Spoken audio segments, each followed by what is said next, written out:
This is not a scene from a movie. This is the last known moment of a real human being who dared to step onto a tiny, untouched island hidden deep in the Bay of Bengal.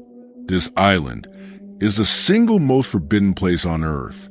It holds the oldest secret of mankind, a civilization that survived 60,000 years of history without ever knowing the meaning of a smartphone, a city, or the modern world. Their world stops at the water's edge. And yours should too, because they're not waiting for contact. They are waiting for war.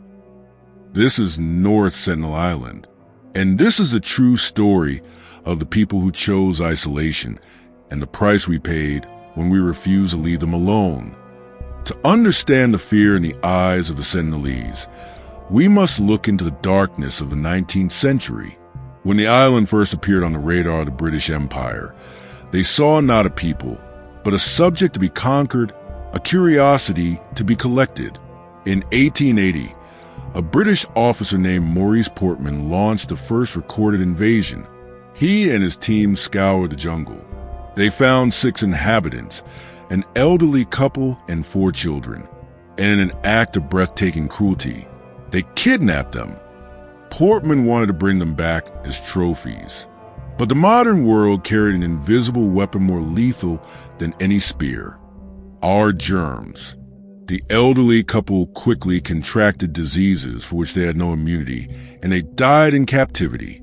Portman, perhaps realizing the horror of his actions, dumped the 4 orphaned children back onto their beach, leaving them with gifts as a twisted apology.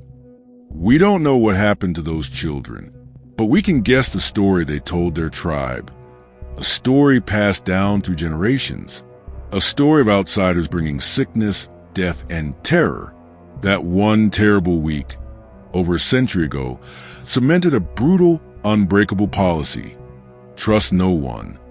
For decades, the Indian government made cautious, peaceful attempts at contact. They would leave coconuts and metal objects on the beach, observing from a distance. The tribe would occasionally accept the gifts, showing brief, fleeting moments of curiosity, but the core hostility remained. Slowly, the government realized that forcing contact was not just dangerous to the outsiders, but potentially genocidal to the Sentinelese. They closed the door forever, declaring the island a 5-kilometer no-go zone. But laws mean nothing to desperate men. In 2006, 2 local fishermen who were illegally fishing near the forbidden waters fell asleep. Their boat's anchor slipped, and they drifted straight onto the beach. When the fishermen's families realized they hadn't returned, they contacted authorities. A search helicopter located their boat and confirmed the worst. The tribe had killed them.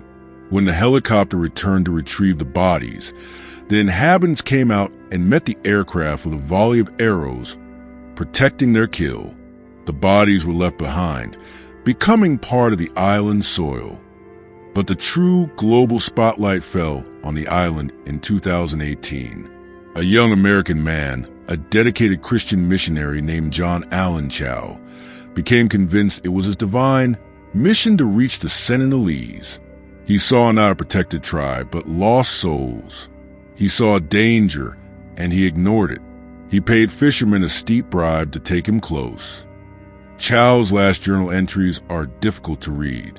He describes paddling his kayak to the shore, facing tribesmen who were clearly hostile, holding spears and screaming at him. He shouted back, "My name is John, I love you and Jesus loves you." One young boy shot an arrow that pierced his waterproof Bible.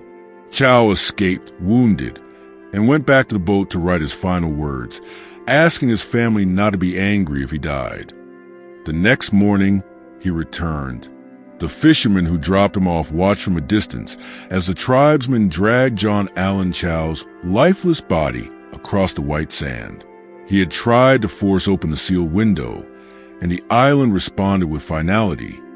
Today, the patrols continue. This isolation isn't about hiding a secret. It's about protection. To them, we are walking biohazards, carrying flu, measles, and 1,000 other diseases that could wipe out their entire population within weeks. They are pure people, a living time capsule. They fiercely protect their boundaries. But is this violence driven by inherent savagery or by the historical trauma that taught them that every outsider means death?